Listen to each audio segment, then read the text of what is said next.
The clock is ticking in the contested waters of the West Philippine Sea.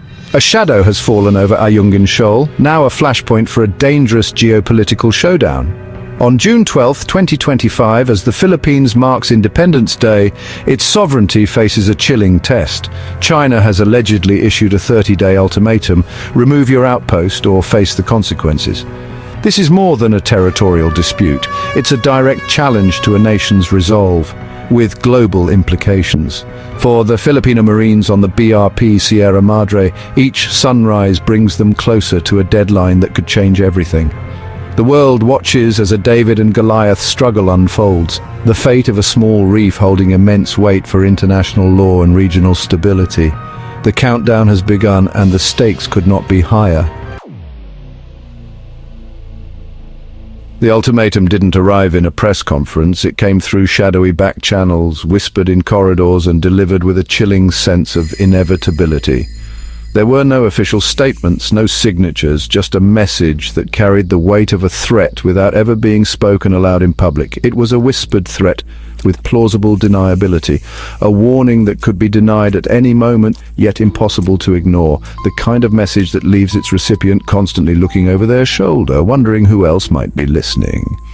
China officially denies any deadline, but the message is clear: abandon the BRP Sierra Madre and cease all resupply missions, or face consequences that remain deliberately vague. The ambiguity is the point. It keeps the Philippines guessing, never certain how far Beijing is willing to go.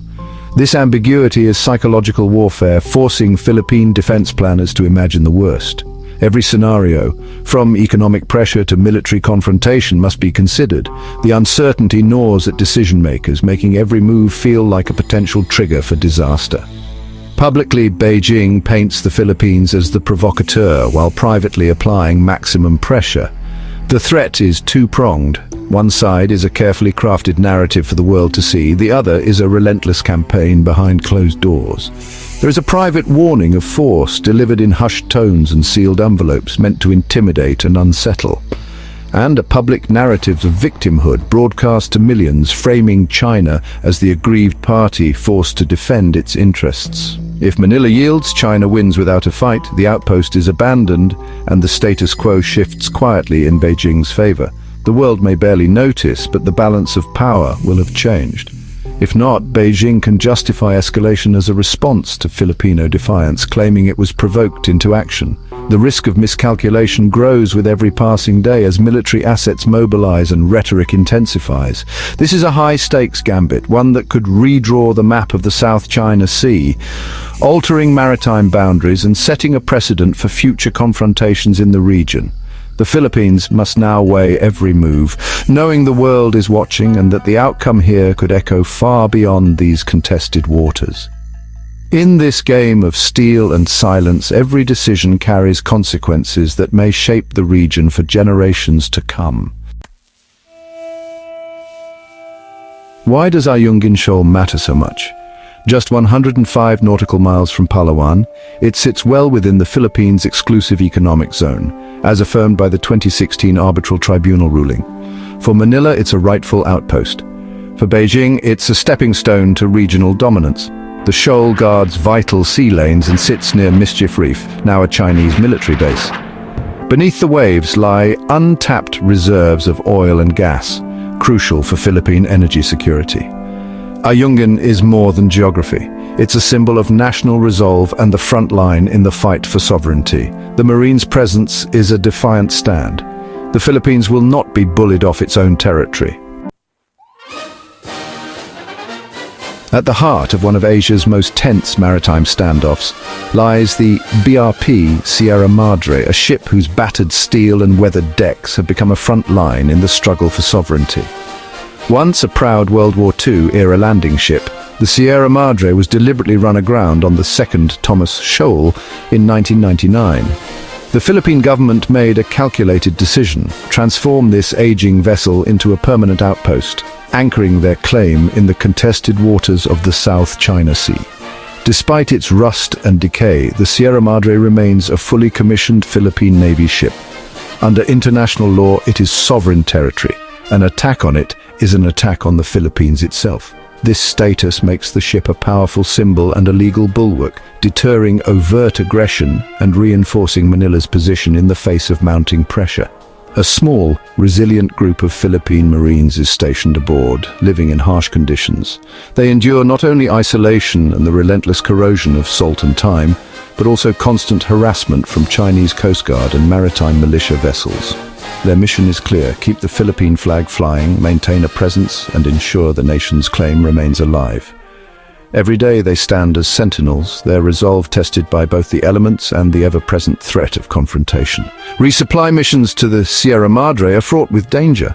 Chinese ships routinely use water cannons, blockades, and risky maneuvers to prevent food, water, and essential supplies from reaching the Marines. Each successful delivery is a hard-won victory, a testament to the determination of the Philippine Navy and the government's commitment to defending its territory, no matter the odds. The Sierra Madre is more than just a ship. It is a strategic asset and a living symbol of resistance. Its continued presence asserts Manila's rights and challenges Beijing's sweeping claims. The ship's battered hull, draped with the Philippine flag, is a daily reminder that international law supports the Philippines' position. China wants the Sierra Madre removed, seeing it as an obstacle to its ambitions. For Manila, however, the Sierra Madre is a fortress of resolve, a symbol that the nation will not yield, no matter the pressure. Its continued presence complicates Beijing's narrative, blocks further expansion, and keeps the world's attention focused on the fragile balance in these disputed waters. For the Philippines, defending the Sierra Madre is about more than territory. It is about defending the nation's dignity, history, and future in the face of overwhelming odds. If Manila ignores the deadline, escalation is almost certain. China could intensify blockades, use more forceful water cannons, or even attempt a direct boarding of the Sierra Madre. Such a move risks triggering the US-Philippines Mutual Defense Treaty, raising the specter of great power conflict. Hybrid warfare is also likely: cyber attacks, disinformation, and economic pressure to undermine Philippine resolve. The greatest danger is miscalculation. A collision, a shot fired, and the region could spiral into wider conflict. Yet submission carries its own risks, emboldening further aggression. The path forward is fraught with peril. Every decision now carries global consequences. Analysts see the ultimatum as a sophisticated gambit, psychological warfare designed to force Manila into retreat without a fight. The timing is strategic: global distractions, domestic turmoil in the Philippines, and doubts about Allied support. Beijing may be probing for weakness, hoping a divided Manila will fold, or the ultimatum could be a pretext for escalation: set an impossible deadline, then claim justification for force. China is testing both Philippine resolve and the strength of its alliance with the US. A weak response signals Beijing can push further. A strong, unified stand may force a rethink. The outcome will shape the region's future. The question is clear: will power or principle prevail? Under mounting pressure from both domestic and international fronts, the Philippine government stands resolute, declaring that not 1 inch of its territory will be surrendered, no matter the cost. This unwavering stance is not just a political slogan, but a deeply held conviction that resonates throughout the halls of power and across the nation. President Marcos Jr. and Defense Secretary Teodoro have made it clear: the Philippines will continue its vital resupply missions to outposts in contested waters and will reject any attempts by foreign powers to dictate its actions. Their leadership is seen as a rallying point for the nation, inspiring confidence among the armed forces and the public alike. In response to growing tensions, Manila has ramped up naval patrols, meticulously documenting incidents of Chinese aggression and quietly reinforcing the Sierra Madre, an aging ship that now serves as a symbol of Philippine resolve. These actions are part of a broader strategy to assert sovereignty and protect national interests in the West Philippine Sea. At the same time, alliances are being strengthened. Joint patrols and military exercises with the United States, Australia, and Japan send a powerful message to the world. Manila is not standing alone. These partnerships enhance the Philippines' ability to deter aggression and demonstrate a united front in the face of external threats. The concept of integrated deterrence now shapes the region's security landscape, raising the stakes for Beijing. Any hostile move is no longer a simple bilateral issue. It risks drawing in a coalition of nations, making any attack a far riskier proposition for China. On the home front, public campaigns and rallies are fueling a surge of national unity. Frontline troops receive not only logistical support but also visible encouragement from the highest levels of government, reinforcing their morale and sense of purpose. The government's resolve is echoed by ordinary citizens, students, workers and families who take to the streets to demand respect for Philippine sovereignty. Their voices, united in purpose, amplify the message that defending the nation is a shared responsibility. This unified stand, government, military and people together, forms the Philippines' greatest weapon in this high-stakes standoff, making it clear that the nation's spirit cannot be easily broken. As tensions continue to simmer, the world is watching closely to see just how far Manila will go to defend its claim and what the future holds for the region.